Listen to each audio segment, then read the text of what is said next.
A fines de agosto, el gobierno de Milei, mediante el decreto 765/24, dijo que se modifica la normativa sobre derechos de autor. Es decir, hay una ley que es la 11723, que tiene más de 90 años, es de 1933, que era justamente la ley de derechos de autor.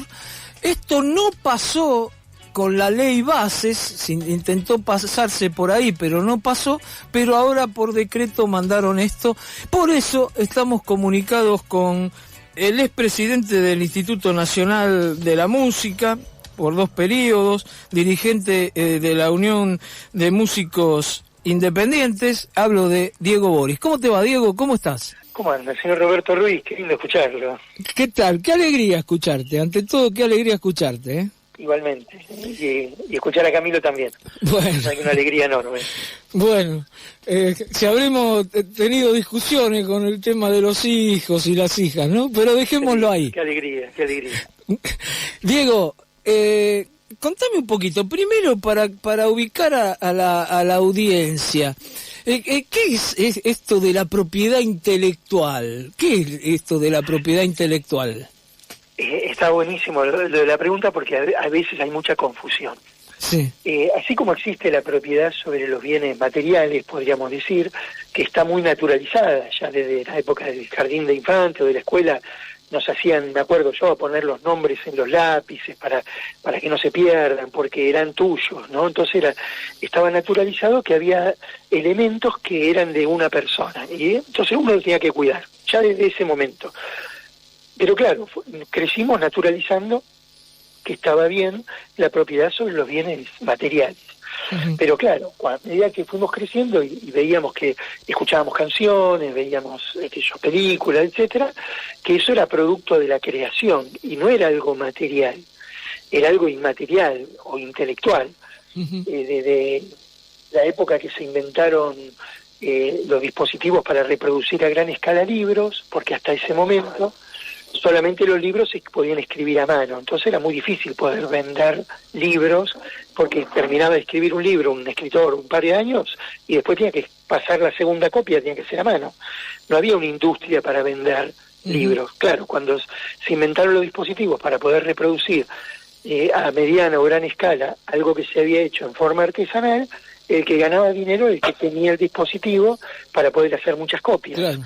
Ahí se empezó a pensar que tenía que existir un derecho intelectual que pueda retribuir al verdadero creador, el escritor que había hecho el libro, por la cantidad de copias vendidas. No se sabía la cantidad de copias que podía dar, entonces se empieza a armar un sistema, ¿no? Que permita administrar lo que son los derechos intelectuales. En eso hablamos de la autoría de libros, de la composición de canciones, de guiones, audiovisuales, etcétera, etcétera. Y a medida que se inventan más sistemas de reproducción, eso se hace cada vez más hasta planetario. Hoy en día las plataformas, uh-huh. Eso que en algún momento fue poder plasmar en un soporte físico una canción, hasta un momento solamente se podía bailar si alguien iba a un lugar donde había una orquesta tocando, claro. Porque no existía la posibilidad de grabar esto hasta hace 100 y pico de años nada más. Claro. Miles de años la gente escuchando música en lugares donde estaban los instrumentos y donde se tocaba en vivo. Cuando se pueden almacenar y reproducir, se empiezan a crear en todo el mundo sistemas de administración de los derechos intelectuales. Uh-huh. Entonces la Argentina tiene una ley muy importante, 11.723, que es la ley de propiedad intelectual. Sí, que hago un paréntesis, que es de Roberto Noble, ¿no? Del fundador, claro, de Clarín. Uno de los autores fue Noble. Claro, que era diputado, claro. Claro, en ese momento hubo otros autores, pero bueno, también es cierto que la posibilidad de tener los medios de comunicación hace claro, que el más conocido, el más conocido fue él, claro. Y se habla de la ley Noble, sí. Claro. Pero bueno, eso es la posibilidad de tener los medios de comunicación. Claro. Pero es una ley realmente muy, muy importante, porque permitió que cada uno de los sectores pueda llevar adelante leyes que puedan representar, en el caso de autores y compositores, a SADAIC, a los intérpretes ADI, y así las distintas entidades de gestión colectiva, ¿no? Uh-huh. Que son varias. digo, SADAIC, CADRA, SAGAI, Argentores, ADI, CAPIF, DAC, cada uno administra un derecho en específico. Claro. Esto se habla de que SADAIC, o el derecho de autor, es el salario de los compositores, porque Homero Manzi y Discépolo no tocaban ellos. La única manera de recaudar y de cobrar era cuando otro cantaba sus canciones, que vaya a la entidad de derecho de autor y recaude algo para los autores y los compositores. Claro. ¿No? Ahora... Sí. Ahora... Sí, termina, perdón. No, era más que nada eso. Por eso está bueno a veces aclarar de qué se habla cuando se habla de propiedad intelectual. Ahora, bueno, la idea... Ahora vos fíjate, se instala desde los medios, ¿no? Uno escuchó cuando salió esta ley, le sacaron una parte de la explicación, pues le hicieron la explicación muy confusa, porque cada uno que escuchaba a alguien, por ejemplo, escucharlo a Scioli o a Adorni o a quien fuera, bancar esta ley, te decía, no, esto es para que no se paguen derechos en los lugares privados y los hoteles van a costar menos porque no van a tener que pagar esos impuestos y entonces va a costar menos. Y no se hablaba de los autores, ¿no? Que aparte, primero que todos sabemos que un hotel no va a bajar su tarifa porque pague 2 pesos más o 2 pesos menos de una ley, ¿no? Pero...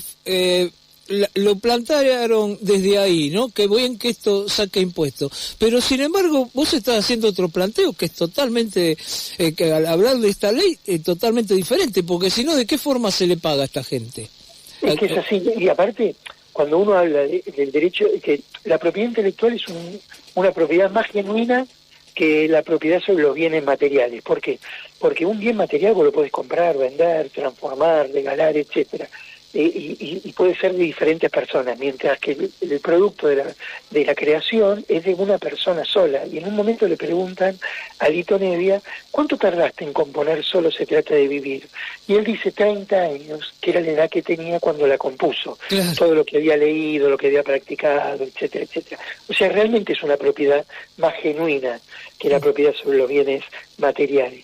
Pero la confusión en la cual salieron a explicar este decreto, el decreto tiene, es un decreto, digo, del Poder Ejecutivo, que tiene la potestad de hacerlo, porque la ley se reglamenta con decretos, en este caso, modifica un decreto, creo que del año 1934, y tiene nada más que 4 artículos el decreto.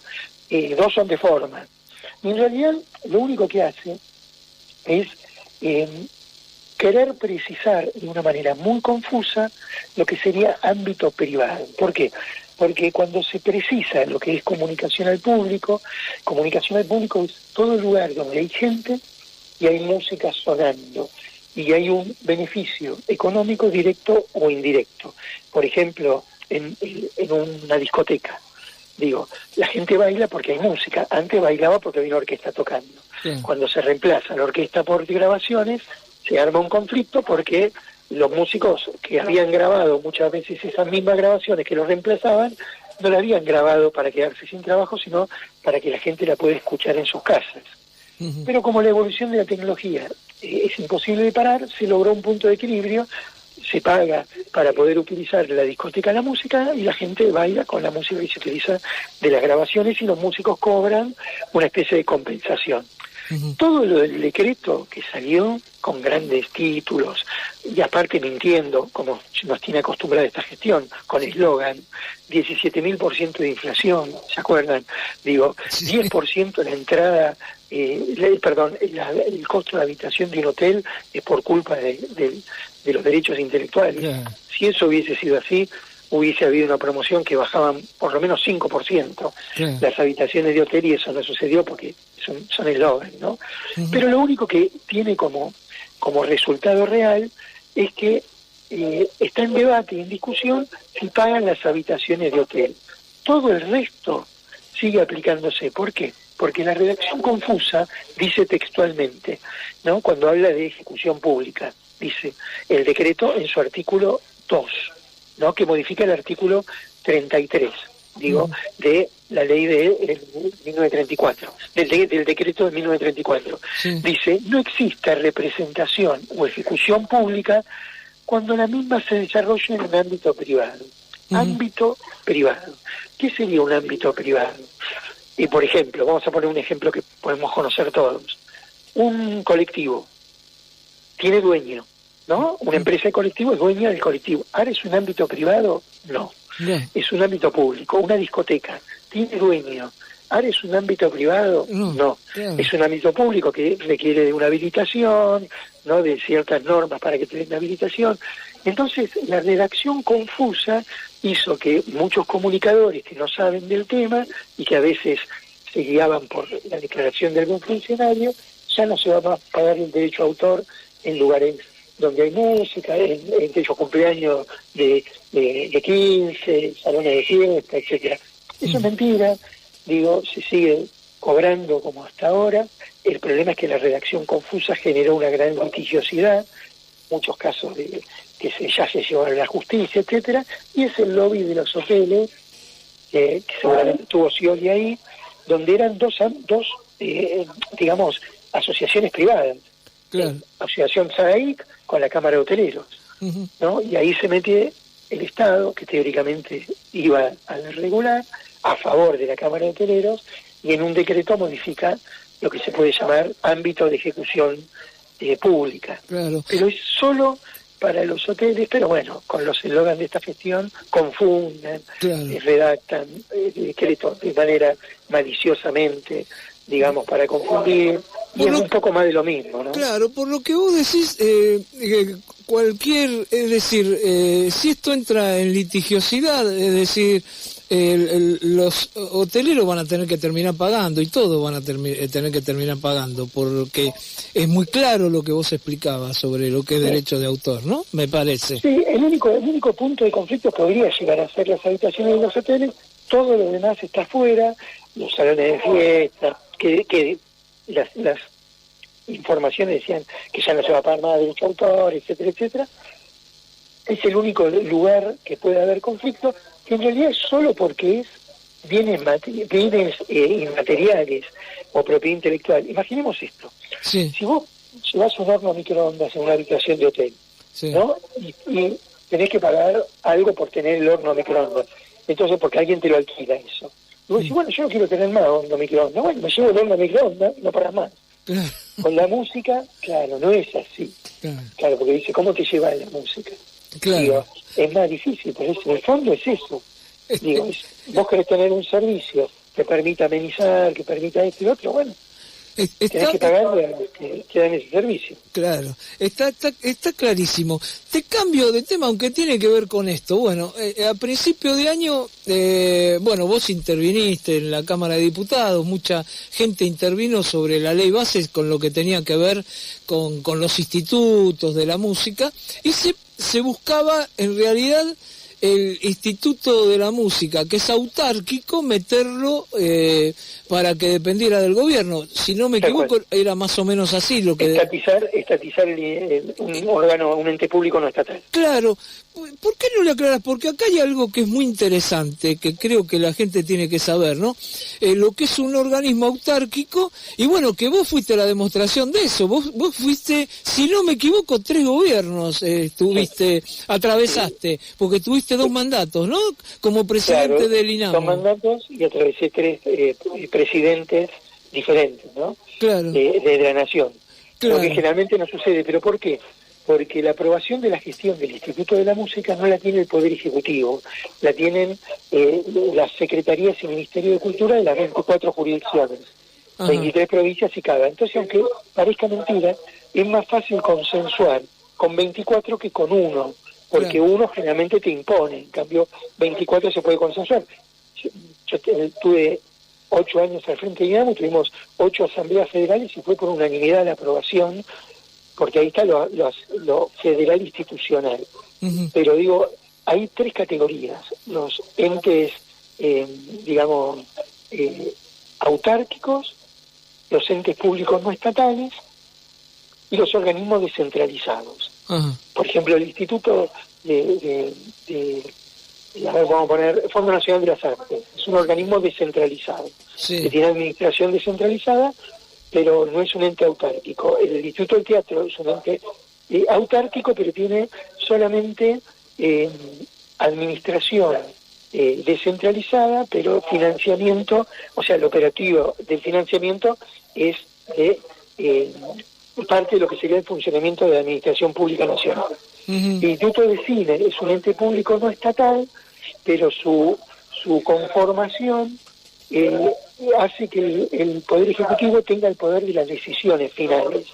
Entonces, es un ente público no estatal, pero es una mezcla de un ente, lo que sería un autárquico, que autárquico parece que es totalmente independiente, y no lo es autárquico, ¿por qué? Porque el Poder Ejecutivo decide sobre el INCA, o sea, decide sobre el plan de acción, monto de fomento, necesita un decreto del Poder Ejecutivo. Y el más independiente es el Instituto de la Música, que es un ente público no estatal, pero que la aprobación de la gestión la tiene la Asamblea Federal. Claro. O sea, son diferentes situaciones, y uno también lo ve en la conformación de las políticas, bueno, de determinadas cosas. Claro, eso quiere decir... El Instituto de la Música en 10 años ha tenido 2 presidentes, digo, claro. Y en esos 10 años ha habido 4 en el INCA, ha habido 4 en el INT, digo. Claro. Es diferente, son diferentes. Claro, y aparte esto también era una locura cuando se quiso meter en la ley base, porque aparte esto no le cuesta nada al fisco, porque ustedes directamente es un ingreso que viene que pagan por la ley que estaba impuesto en la ley de radiodifusión. El servicio de comunicación audiovisual. De los servicios, claro. Son lo que se llama asignaciones específicas. Digo que todos los días es un poquitito, el Dinamo es el que menos porcentaje tiene, el 2% de lo que era la ley de servicio de comunicación audiovisual, y justamente hacer una reunión en Cámara de Diputados donde se habla de que hay que grabar, o sea, incorporar a las plataformas digitales a la misma lógica de la ley de servicio de comunicación audiovisual, y uno va a defender que tiene que tener más el Instituto de la Música y no el 2%, porque en YouTube el 60% de lo que circula es música. Claro. Digo, así que, pero bueno, son debates que se están dando de acuerdo a la irrupción de las tecnologías, pero sí, lo raro en este caso era que se quería poner en la órbita de la Secretaría de Cultura de Nación, en realidad una dirección, un organismo que tenía una institucionalidad federal muy grande, porque el órgano de aprobación era la Asamblea Federal. Y nosotros decíamos, ¿por qué los diputados o los senadores provinciales van a votar un artículo que le saca, digamos, protagonismo a las provincias para dárselo a la nación? Era rarísimo eso, ¿no? Bueno, igualmente, ya después de del primer proyecto de ley ómnibus, ya se retiró lo que tenía que ver con el Dinamo, porque se entendió de que era un despropósito total querer estatizar un órgano que es un ente público no estatal. Está muy claro. Bueno, para terminar, Diego, bueno, vos seguís vinculado tanto a la Unión de Músicos Independientes, sé que hay otro presidente, pero seguís en la Unión de Músicos, y bueno, y también tenés la vinculación con el instituto, ¿no? Porque aparte, esto hay que decirlo, vos fuiste uno de los creadores del instituto, como fuiste uno de los creadores de la Unión de Músicos Independientes, me consta, eso me consta. Fuiste testigo y parte de todo ese proceso. Sí, de alguna manera parte. Sí. Yo ahora te tendría que preguntar 2 cosas. Una es cómo con la música, Diego, vas a volver, vas a hacer algo con la música, porque nos tenías en una época mal acostumbrados, con tus recitales arriba de trenes, arriba de barcos, arriba de camiones, y bueno, y con los famosos discos que eran discos armados. Troquelados, que también tuviste mucho que ver también. Claro. ¿Estás viendo algo para hacer en música? ¿Sí? Sí, el año que viene vamos a volver, a principio de año ya tengo una serie de canciones compuestas, seguramente con un dúo, vamos a volver con muchas ganas de volver a tocar. El otro día hicimos una especie de incursión en un casamiento de un amigo, así que sí. La idea es, como siempre, hacer mucho lío en cualquier lugar que estemos. Bueno, hoy en día yo colaboro con el INAMU desde tratar de que se generen fondos, etcétera, pero no en la gestión, porque es otro momento, está bueno que las nuevas autoridades puedan desarrollar con todo el apoyo que se tiene de las asociaciones y eso, pero uno ha tomado la opción de por ahí pensar por otros lados y colaborar en todo lo que se pueda, en aportar a generar, conseguir más financiamiento para un organismo que realmente, cuando se analice la historia de los órganos de fomento en la Argentina, ha logrado un protagonismo asociativo, federal, territorial, en los consejos regionales, que son los que eligen los beneficiarios, que ya son 80 asociaciones de músicos y de música que tienen personalidad jurídica en distintas provincias del país, que ha logrado con un compromiso muy grande, que no tenga ningún tipo de denuncia y que haya sido realmente un ejemplo de protagonismo de una actividad en la toma de decisiones en cuanto a quiénes son los beneficiarios del fomento a nivel federal. Claro, y esto, bueno, hay que decirlo, lo que ayuda a aquellos que comienzan, ¿no? Yo me acuerdo cuando se peleaba ya en el 2010 por la ley de la música, que algunos músicos consagrados, como, me acuerdo de algunos, como Mercedes Sosa, por decir alguno, o Leopoldo Federico, que apoyaban la ley de la música porque decían que bueno hubiera sido esto que lo hubiéramos tenido cuando empezábamos, ¿no? Tener algún fomento que aunque pequeño, para viajar o para lo que sea, te ayuda, ¿no? Y sobre todo para la información, para evitar contratos que nos perjudiquen. Ahora se está desarrollando AMA, que es una agregadora para poder subir las canciones a la plataforma, y para recordar a algunos artistas que no están, digo, me nombraste vos a Mercedes Sosa, a Leopoldo Federico, al Flaco Spinetta, a Gombi, a Palo Pandolfo, ¿no?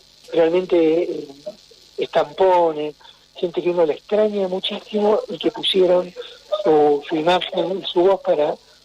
Gustavo Cerati, para que hoy tengamos nosotros un instituto, ¿no? Así que siempre nuestro homenaje y agradecimiento a esa gloria de la música.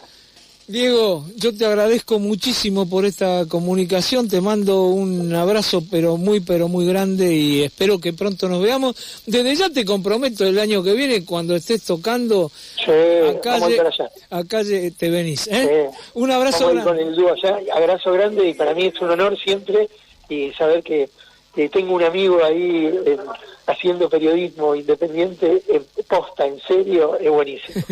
Gracias, Diego, un abrazo grande. Muy amable.